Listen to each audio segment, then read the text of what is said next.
여러분, 잠깐 멈춰 보십시오. 지금 이 순간 거울 앞에 서본 게 언제입니까? 단순히 얼굴을 확인하는 것이 아니라 진심으로 자기 자신을 바라본 것이 언제냐고 묻는 겁니다. 저는 김영석입니다. 올해로 105해를 살았습니다. 전쟁을 겪었고 가난을 겪었고 사랑하는 사람들을 먼저 떠나보냈습니다. 그 긴 세월 동안 제가 깨달은 진실이 하나 있습니다. 많은 분들이 불편하게 느끼실 수도 있지만 저는 이제 거짓말을 할 나이가 아닙니다. 나이가 들수록 외모를 더 신경 써야 합니다. 이 나이에 무슨 꾸밈이냐고 하시겠지요. 살 만큼 살았는데 이제 편하게 입으면 안 되느냐고 하실 겁니다. 저도 한때는 그렇게 생각했습니다. 70이 넘었을 때 저는 스스로에게 말했습니다. 이제 다 이뤘다. 편한 것이 최고다. 그러나 그것은 제가 살면서 저지른 가장 큰 오해 중 하나였습니다. 외모를 포기하는 것은 단순히 옷을 아무렇게나 입는 것이 아닙니다. 그것은 자기 자신에게 보내는 신호입니다. 나는 이제 더 이상 중요한 존재가 아니다 라는 신호.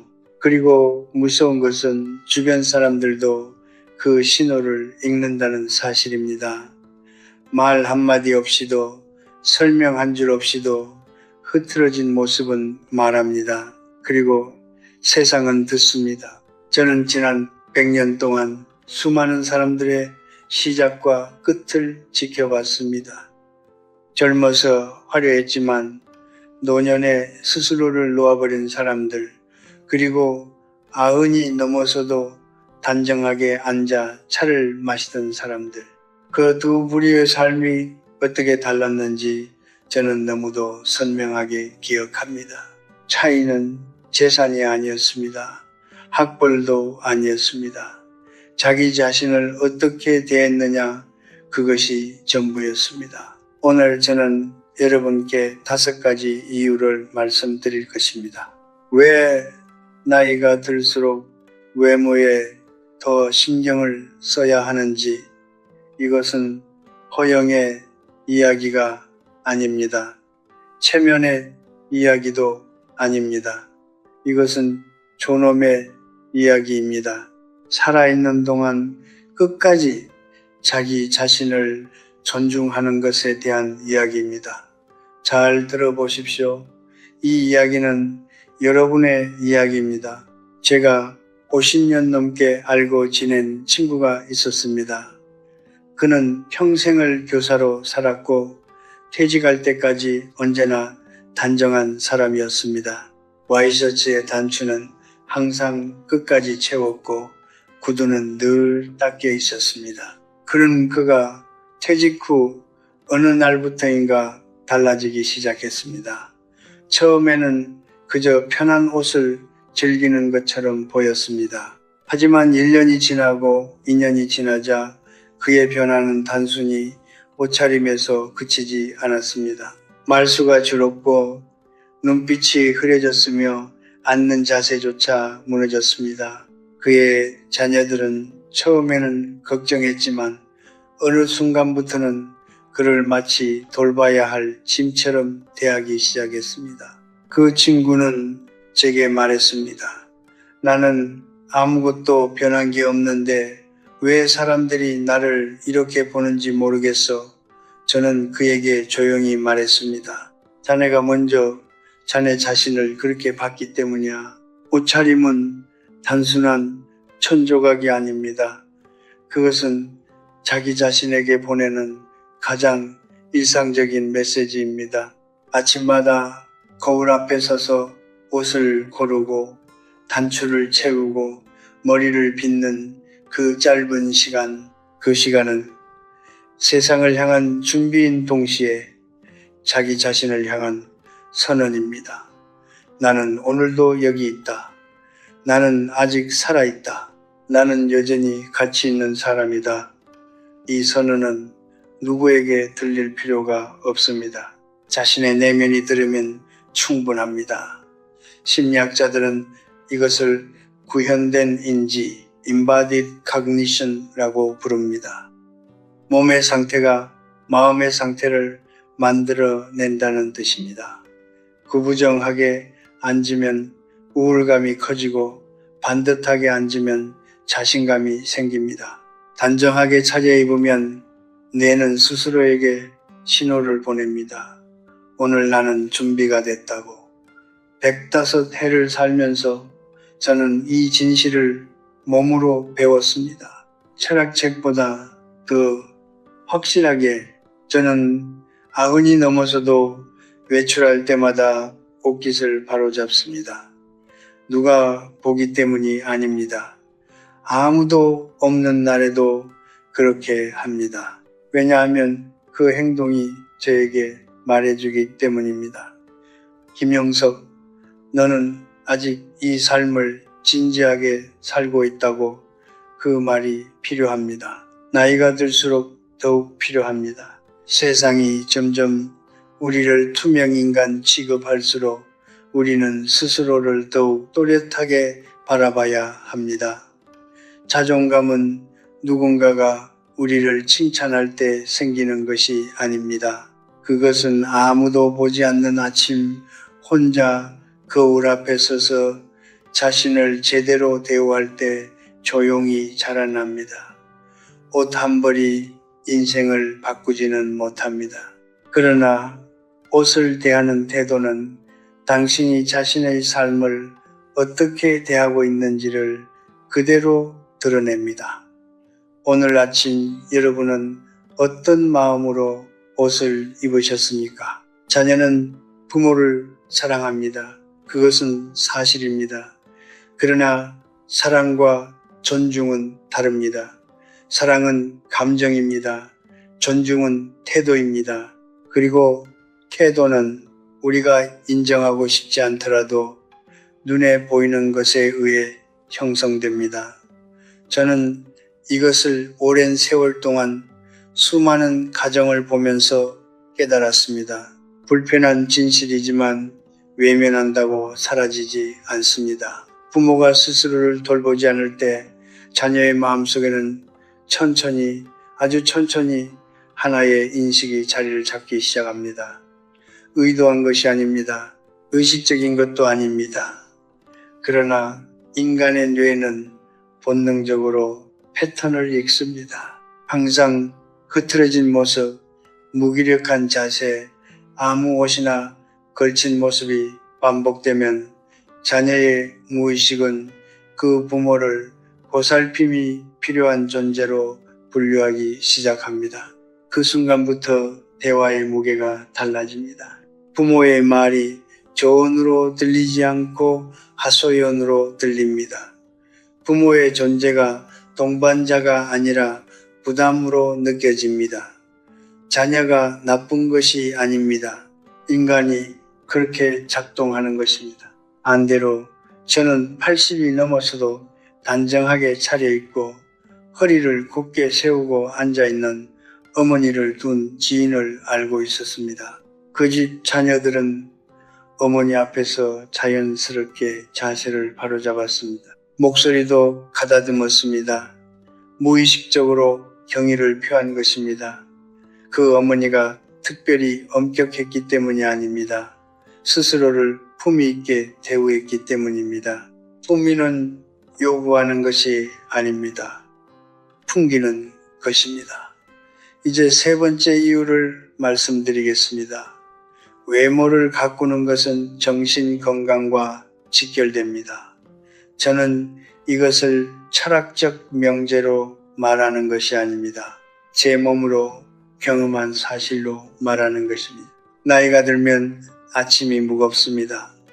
눈을 뜨는 것이 예전과 다릅니다.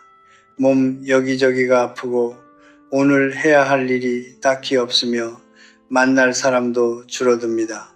그 무게를 이겨내는 가장 작은 힘 중 하나가 바로 아침에 거울 앞에 서는 일입니다.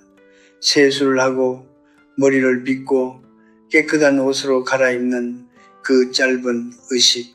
누군가는 이것을 사소하다고 하겠지만 저는 이것이 하루를 여는 열쇠라고 생각합니다. 그 행동이 내 신호를 보냅니다. 오늘도 시작한다. 오늘도 나는 살아있다. 우울감은 무기력 속에서 자랍니다. 그리고 무기력은 자기 방치 속에서 자랍니다. 반대로 자기 자신을 정성껏 대우하는 작은 행동들이 쌓이면 그것이 하루의 리듬이 되고 그 리듬이 삶의 의욕이 됩니다. 정신과 의사들은 우울증 환자들에게 종종 이렇게 말한다고 합니다. 기분이 좋아질 때까지 기다리지 말고 먼저 움직이십시오. 저는 105해를 살면서 그 말이 옳다는 것을 압니다. 감정은 행동을 따라옵니다. 단정히 차려입고 나면 마음도 조금씩 단정해집니다. 그것이 기적은 아닙니다. 그러나 매일 아침 쌓이는 작은 기적입니다.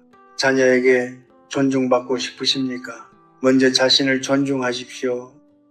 마음의 건강을 지키고 싶으십니까? 먼저 몸을 단정히 하십시오. 순서가 있습니다. 그리고 그 순서는 언제나 자기 자신에서 시작됩니다. 인간은 공정한 존재가 아닙니다. 저는 이것을 비난으로 말하는 것이 아닙니다. 사실로 말하는 것입니다.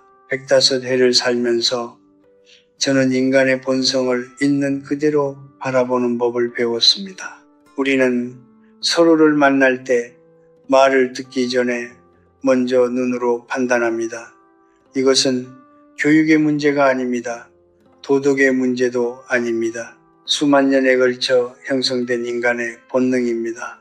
낯선 사람을 처음 마주하는 순간 뇌는 단 몇 초 안에 그 사람에 대한 판단을 내립니다. 그 판단의 근거는 말이 아닙니다. 표정, 자세, 그리고 옷차림입니다. 심리학에서는 이것을 첫 인상 효과라고 부릅니다. 첫 7초 안에 형성된 인상은 이후 모든 정보를 해석하는 필터가 됩니다. 단정한 모습으로 들어온 사람의 말은 신뢰감 있게 들리고 흐트러진 모습으로 들어온 사람의 말은 무의식적으로 가볍게 여겨집니다. 이것이 불공평하다는 것을 저도 압니다. 그러나 불공평한 세상에서 지혜롭게 살아가는 것, 그것이 바로 어른의 일입니다. 몇 해 전 저는 지인과 함께 병원을 찾은 적이 있습니다. 우리는 같은 증상으로 같은 날 같은 병원에 갔습니다. 그런데 대기실에서 저는 한 가지 장면을 목격했습니다. 비싼 연배의 노인 두 분이 차례를 기다리고 있었습니다. 한 분은 구겨진 옷에 머리가 헝클어진 채 고개를 숙이고 앉아 계셨고, 다른 한 분은 깔끔하게 차려입고 허리를 세운 채 조용히 앉아 계셨습니다. 의료진이 두 분을 대하는 방식은 미묘하게 달랐습니다. 같은 질문도 한 분께는 더 친절하게, 더 자세하게 설명되었습니다. 그 차이는 의도된 것이 아니었을 겁니다. 그러나 분명히 존재했습니다. 저는 그 장면을 보면서 마음이 무거웠습니다. 나이 든다는 것만으로도 이미 세상의 시선이 좁아지는데 스스로 그 시선을 더 좁히는 일을 할 필요는 없습니다. 우리는 이미 많은 것을 잃어가는 나이입니다. 체력도, 직함도, 사회적 역할도 하나씩 내려놓게 됩니다. 그렇다면 우리가 끝까지 붙들 수 있는 것, 스스로의 힘으로 지킬 수 있는 것을 소중히 해야 합니다. 깨끗한 옷차림, 단정한 자세, 정돈된 모습, 이것들은 돈이 많아야 가능한 것이 아닙니다. 의지가 있으면 됩니다. 어디를 가든 환영받는 노인이 있습니다. 병원에서도, 관공서에서도, 가족 모임에서도 자연스럽게 존중받는 사람들, 그들의 공통점은 화려함이 아닙니다. 단정함입니다. 자신을 소중히 여긴다는 것이 외모를 통해 조용히 전해지는 사람들입니다. 반대로 아무리 좋은 말을 해도 흐트러진 모습 때문에 그 말의 무게가 가벼워지는 경우도 저는 수없이 보았습니다. 세상이 불공평하다고 탓하기 전에 우리가 할 수 있는 것을 먼저 하십시오. 세상은 눈으로 먼저 듣습니다. 그렇다면 우리는 눈으로 먼저 말해야 합니다. 나는 아직 여기 있다고, 나는 아직 존중받을 자격이 있다고 말하기 전에 보여주십시오. 저는 많은 사람들의 마지막을 곁에서 지켜봤습니다. 전쟁 중에도, 평화로운 시절에도, 병원에서도, 집에서도 105해를 살다 보면 피할 수 없는 일입니다. 그리고 그 수많은 마지막들을 통해 제가 깨달은 것이 있습니다. 사람은 죽는 순간까지 자기 자신입니다. 재산이 많아도 적어도, 자녀가 많아도 없어도 끝까지 남는 것은 오직 하나, 자기 자신과의 관계입니다. 제가 아는 한 여인이 있었습니다. 그분은 평생 가난하게 사셨습니다. 화려한 옷 한 벌 제대로 가져본 적 없는 분이었습니다. 그러나 그분은 90이 넘어서도 거동이 불편해진 후에도 매일 아침 손수 머리를 빗고 깨끗한 옷으로 갈아입으셨습니다. 누군가를 만날 예정이 없는 날에도, 외출할 일이 없는 날에도 그렇게 하셨습니다. 제가 한 번은 여쭤봤습니다. 왜 매일 그렇게 하십니까? 그분은 잠시 생각하시더니 조용히 대답하셨습니다. 내가 나를 대우해야 하니까요. 저는 그 말을 지금도 잊지 못합니다. 그 짧은 문장 안에 평생의 지혜가 담겨 있었습니다. 노년의 자존감은 젊은 시절의 자존감과 다릅니다. 젊을 때의 자존감은 성취에서 옵니다. 좋은 직장, 인정받는 일, 사회적 위치. 그러나 그것들이 하나씩 사라지는 나이가 되면 그 기반 위에 세워진 자존감도 함께 흔들립니다. 그때 우리에게 필요한 것은 전혀 다른 종류의 자존감입니다. 성취가 아닌 존재 그 자체에서 오는 자존감. 내가 무엇을 이루었느냐가 아니라 내가 오늘 나 자신을 어떻게 대했느냐에서 오는 자존감입니다. 그리고 그 자존감을 지키는 가장 작고도 강력한 행동이 바로 매일 아침 자신을 단정히 하는 것입니다. 거창한 것이 아닙니다. 깨끗한 옷 한 벌, 빗질 한 번, 거울 앞에 서는 1분, 그것으로 충분합니다. 그 행동이 반복될 때 그것은 단순한 습관이 아니라 하나의 약속이 됩니다. 자기 자신과의 약속, 나는 끝까지 나를 존중하겠다는 약속, 저는 죽음을 두려워하지 않습니다. 105해를 살았으니 이제 그것은 낯선 손님이 아닙니다. 그러나 저는 한 가지를 두려워합니다. 살아있는 동안 스스로를 포기하는 것, 아직 숨이 붙어 있는데 이미 내려놓은 사람처럼 사는 것, 그것이 제가 생각하는 가장 슬픈 삶입니다. 여러분은 평생을 살아오셨습니다. 자녀를 키우셨고 어려운 시절을 견디셨고 수많은 역할을 감당하셨습니다. 그 삶이 얼마나 무겁고 성실한 것이었는지 저는 압니다. 그렇기에 말씀드리는 겁니다. 그 삶을 살아온 사람에게는 끝까지 품위 있게 존재할 자격이 있습니다. 그것은 누군가에게 허락받는 것이 아닙니다. 스스로 선택하는 것입니다. 마지막 순간까지 단정한 모습을 유지하는 것, 그것은 세상을 향한 선언이 아닙니다. 평생을 성실하게 살아온 자기 자신에게 바치는 가장 조용하고 가장 아름다운 경이입니다. 봄이 되면 저는 창가에 앉아 햇빛이 방 안으로 들어오는 것을 바라봅니다. 아무것도 하지 않고 그냥 바라봅니다. 105해를 살고 나면 그런 시간이 얼마나 귀한지 알게 됩니다. 화려한 것은 이미 다 지나갔습니다.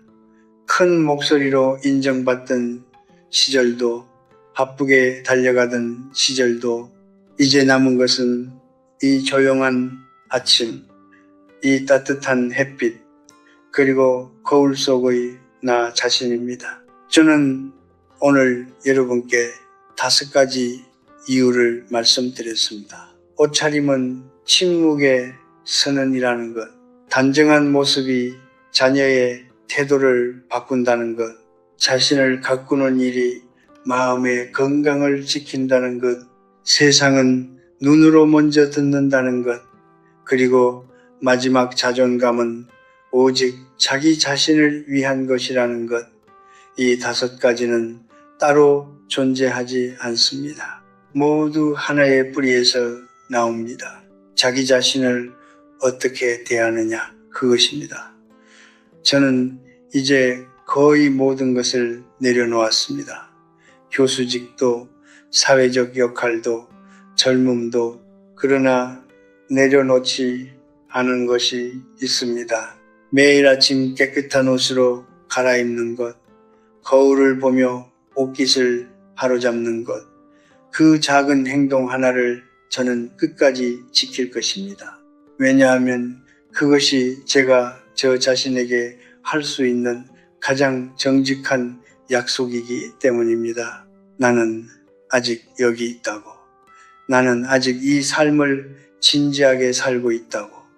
인생의 후반부를 살고 계신 여러분께 묻고 싶습니다. 오늘 아침 거울 앞에 서셨을 때 그 안에 있는 사람을 어떻게 바라보셨습니까? 낡고 피곤한 사람으로 보셨습니까? 아니면 긴 세월을 견뎌온 단단한 사람으로 보셨습니까? 거울은 거짓말을 하지 않습니다. 그러나 우리는 종종 거울을 잘못 읽습니다. 주름을 보면서 쇠락을 읽고 흰 머리를 보면서 끝을 읽습니다. 저는 여러분께 다르게 읽으시길 권합니다. 그 주름 하나하나에는 살아온 날들이 새겨져 있습니다. 그 흰 머리카락 한 올 한 올에는 버텨온 시간들이 담겨 있습니다. 그것은 쇠락의 증거가 아닙니다. 존재의 증거입니다. 단정히 차려입으십시오. 오늘도 내일도 아무도 만나지 않는 날에도 그것이 세상을 향한 것이 아니어도 좋습니다. 자녀에게 보여주기 위한 것이 아니어도 좋습니다. 오직 거울 속에 그 사람을 위해서 하십시오. 평생을 성실하게 살아온 그 사람, 많은 것을 포기하고 많은 것을 견뎌내고 그럼에도 불구하고 오늘 아침 눈을 뜬 그 사람, 그 사람은 단정하게 대우받을 자격이 있습니다. 그리고 그 대우를 줄 수 있는 사람은 세상에 오직 한 명입니다. 바로 여러분 자신입니다. 삶은 요란한 축제가 아닙니다. 삶은 조용한 이어짐입니다. 그 이어짐 속에서 매일 아침 자신을 단정히 하는 사람은 끝까지 자기 자신으로 살아가는 사람입니다. 저는 그것이 가장 아름다운 삶이라고 생각합니다. 105해를 살고 나서야 비로소 알게 된 진실입니다. 오늘도 거울을 보십시오. 그 안에 여전히 빛나는 한 사람이 있습니다. 여러분의 남은 날들이 단정하고 따뜻하고 존엄하기를 진심으로 바랍니다.